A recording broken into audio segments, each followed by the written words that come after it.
A'udzu billahi minasyaitonir rajim. Bismillahirrahmanirrahim. Alhamdulillah summa alhamdulillah.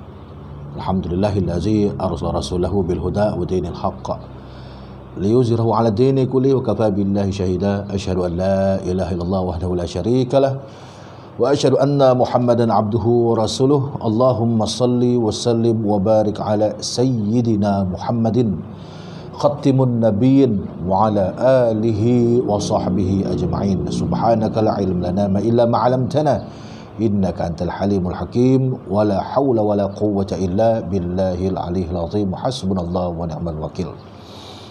Assalamualaikum warahmatullahi wabarakatuh. Alhamdulillah, tuan-tuan, puan-puan yang dimuliakan Allah Subhanahu wa taala.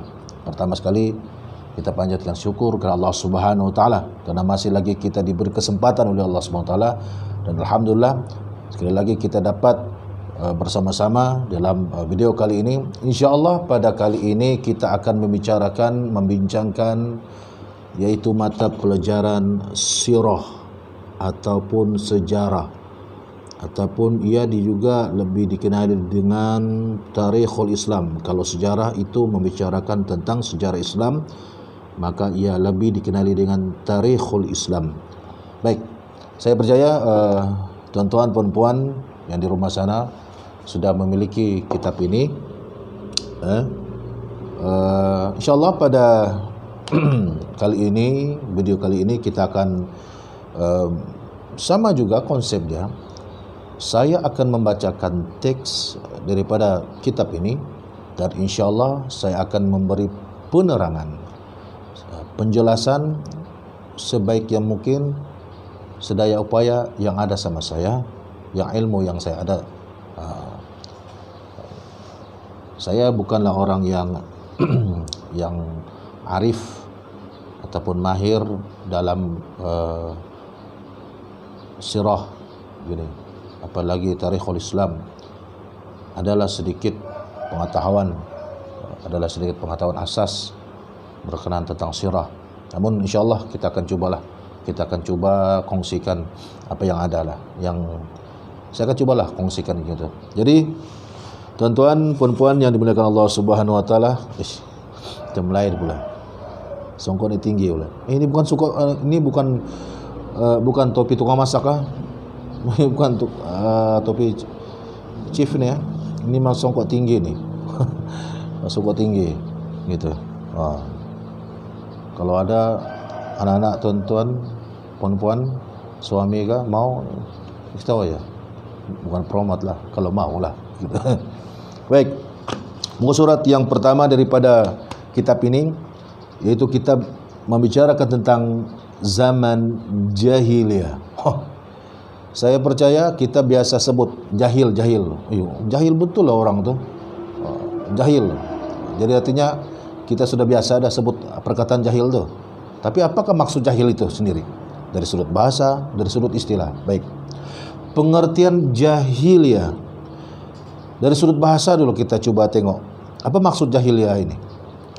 Perkataan jahiliyah ini berasal daripada perkataan Arab sama. Jahiliyah, perkataan jahiliyah ini kata asal dia adalah daripada perkataan Arab, ya.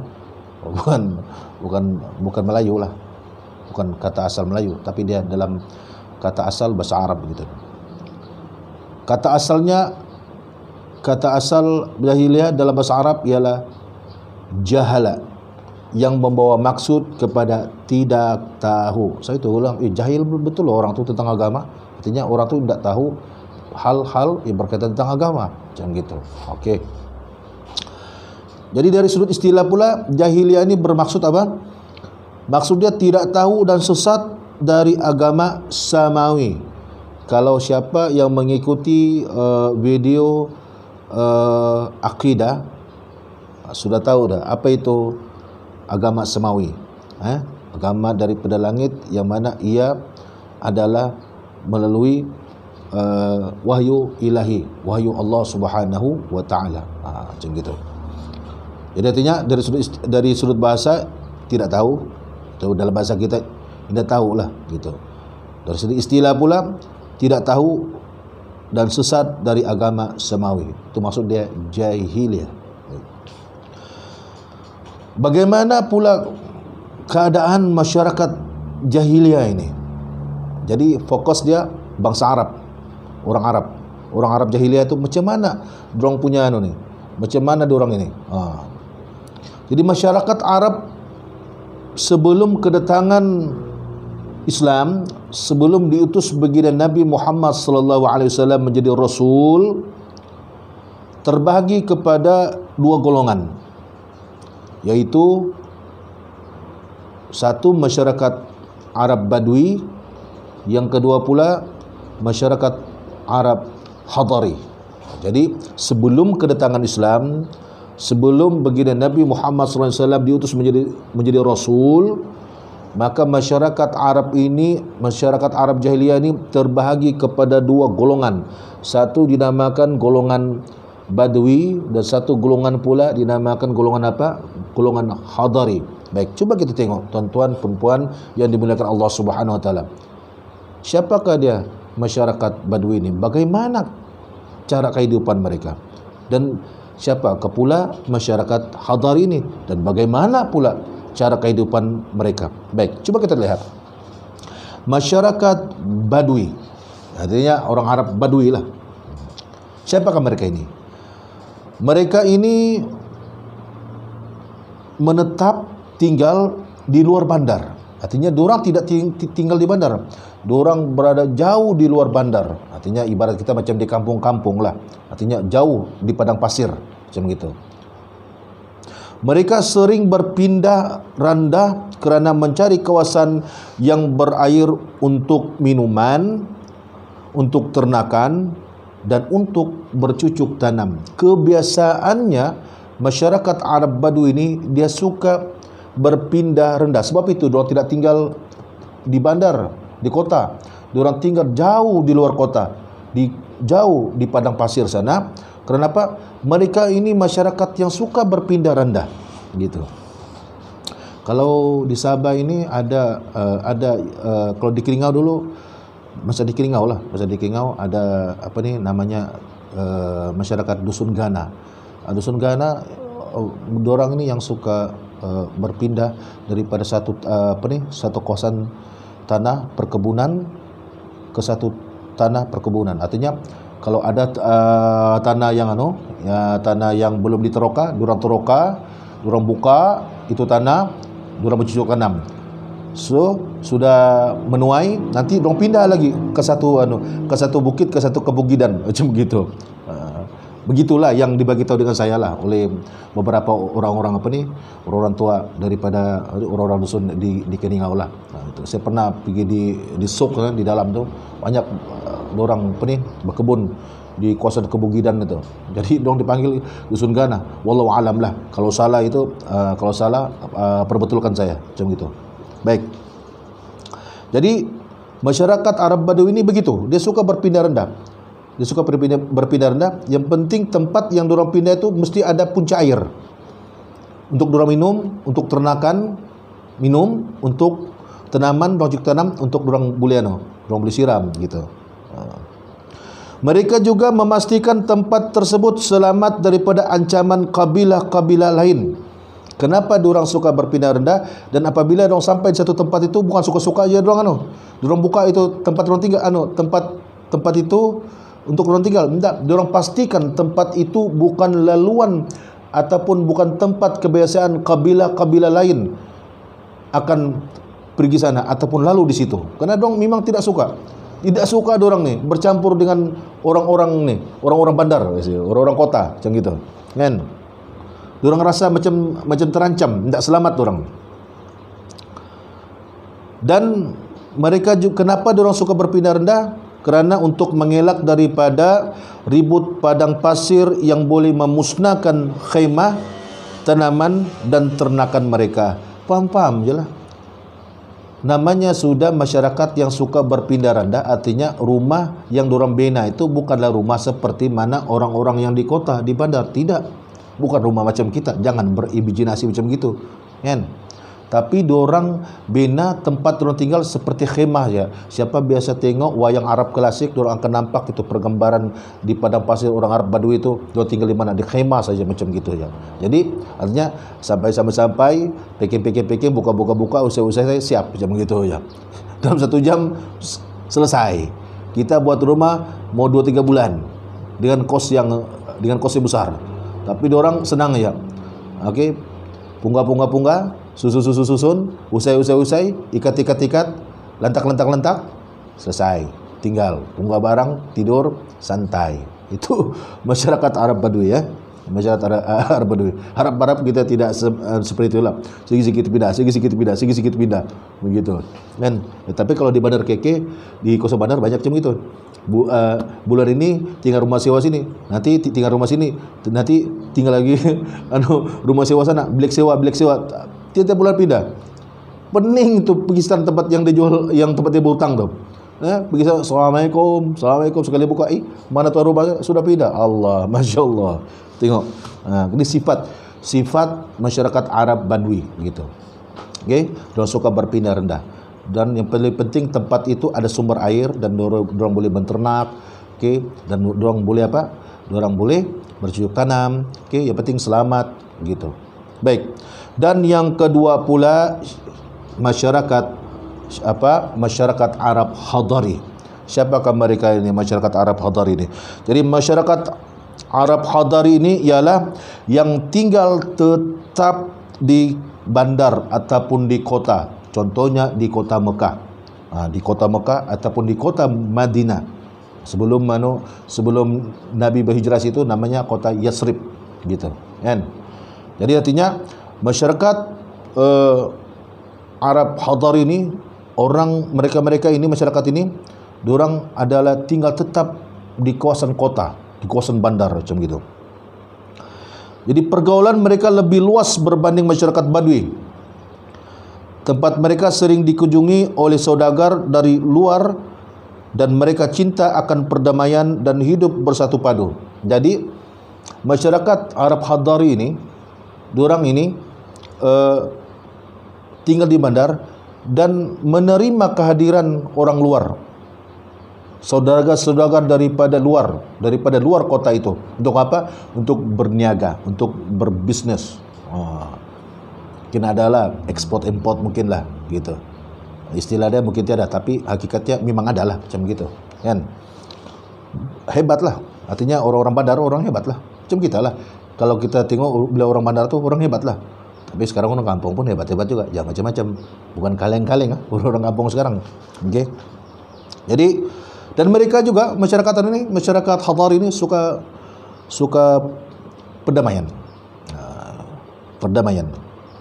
Jadi suasana ini menjamin ekonomi berjalan lancar dan berkembang pesat. Kenapa? Karena datangnya saudagar, tidak adanya peperangan di situ, tidak adanya pertelingkahan. Jadi diorang adalah senang dorang menjalankan perniagaan karena hampir semua berniaga, menternak dan bercocok tanam. Jadi itu di antara itu ialah dua masyarakat Arab jahiliyah.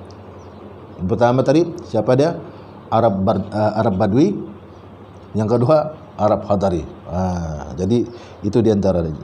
Jadi bagaimana bentuk-bentuk kepercayaan orang ni? Baik. Di dalam kitab ini dibagi 6 kepercayaan dia. Yang pertama sekali bentuk kepercayaan masyarakat Arab jahiliyah ni, mereka ada yang beragama watani. Apa itu agama watani? Agama watani ini adalah agama yang mana masyarakatnya menyembah berhala. Jadi agama watani ini penganutnya yang paling ramai sekali, terutama sekali di mana? Di Mekah.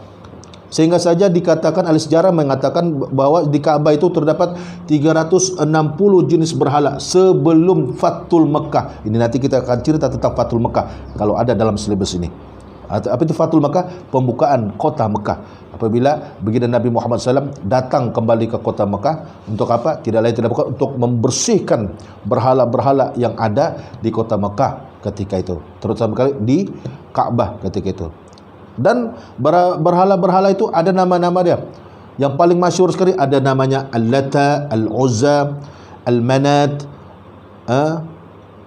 Yahud, Yauh. Jadi ini berhala-berhala yang paling besar sekali lah, gitu. Dicipta daripada batu gitu. Jadi patung. Jadi itulah yang mereka sembah. Jadi artinya agama watan itu adalah agama paling majoriti sekali masyarakat Arab jahiliyah, terutama sekali di kota Mekah dan di kota Madinah ketika itu. Baik, yang kedua pula agama Nasrani, itu Kristen. Jadi agama Kristen ini dia berasal dari mana? Berasal daripada Rum. Rum sekarang ini namanya Italia lah, gitu. Jadi penganutnya terdapat di Najran. Ini kawasan tanah Arab lah. Ada namanya negeri lah, negeri. Najran, ada Yaman, ada di Syria, ada di Irak, dan kawasan pantai semenanjung Arab. Jadi artinya dari dulu sudah memang ada agama Kristen, gitu, agama Nasrani. Yang ketiga pula agama Yahudi.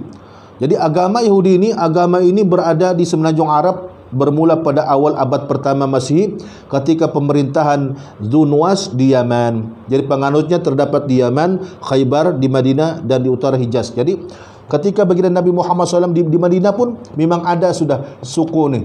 Ini agama Yahudi di sana. Ada bangsa Yahudi di situ. Dan seterusnya agama Majusi. Ini agama Majusi, agama yang menyembah api. Dia asalnya dari mana? Dia asalnya daripada Parsi. Jadi ilmuwan menyatakan Parsi ini Iran, gitu. Walaupun ada perdebatan, namun lebih kuat menyatakan bahwasanya Parsi itu Iran, macam gitu. Baik. Dan yang kelima agama apa? Agama Hanif. Okey, agama Hanif. Jadi apa itu agama Hanif? Agama peninggalan Nabi Ibrahim alaihissalatu wassalam, dan mereka ini pula mengamalkan solat pada waktu pagi dan waktu petang, dan mereka juga mengerjakan ibadah haji, dan mereka juga mengerjakan ibadah korban, dan pengikutnya digelar pula sebagai hunafa. Siapa yang mengikut ini agama Hanif, maka pengikut itu dinamakan golongan hunafa. Jadi ulama sepakat menyatakan bahwasanya nenek moyang, bapa, ibu bapa baginda Nabi sampai dia punya datuk nenek dia, mereka itu beragama Hanif, mengikut ajaran peninggalan Nabi Ibrahim alaihissalatu wassalam, gitu. Bukan penyembah berhala, tidak. Ayah, ibu, nenek moyang baginda Nabi Muhammad sallallahu alaihi wasallam itu mulia tahu. Mana mungkin mereka itu menyembah berhala, beragama watan, kan? Karena baginda Nabi itu mulia, sudah tentu keturunannya itu keturunan yang mulia. Sama ada keturunan pergi ke atas ataupun keturunan anak cicit dia, sudah tentu mulia. Tak mungkin ayah, ibu dan datuk nenek moyang baginda Nabi Muhammad SAW beragama watani, walaupun ada sebilangan ilmuwan menyatakan mereka beragama watani, namun itu pandangan yang dangkal sekali.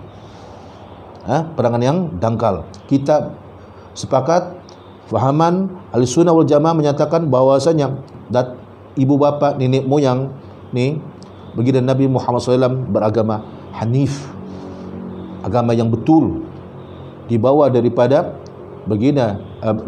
Nabi Ibrahim alaihissalatu wassalam. Dan yang terakhir pula agama apa? Sebelum datangnya Islam, agama animisme, pagan. Ini pagan apa nih? Kan? Yang apa? Menyembah alam. Dia nampak matahari, dia sembah matahari. Dia nampak bulan, dia sembah bulan. Nampak bintang, dia sembah bintang. Dia nampak pokok besar, dia sembah pokok besar. Gitu. Dia nampak naga dia nampak tumbakar dia mau sembah. Semua dia mau sembah. Termasuk lagi apa dia mau sembah?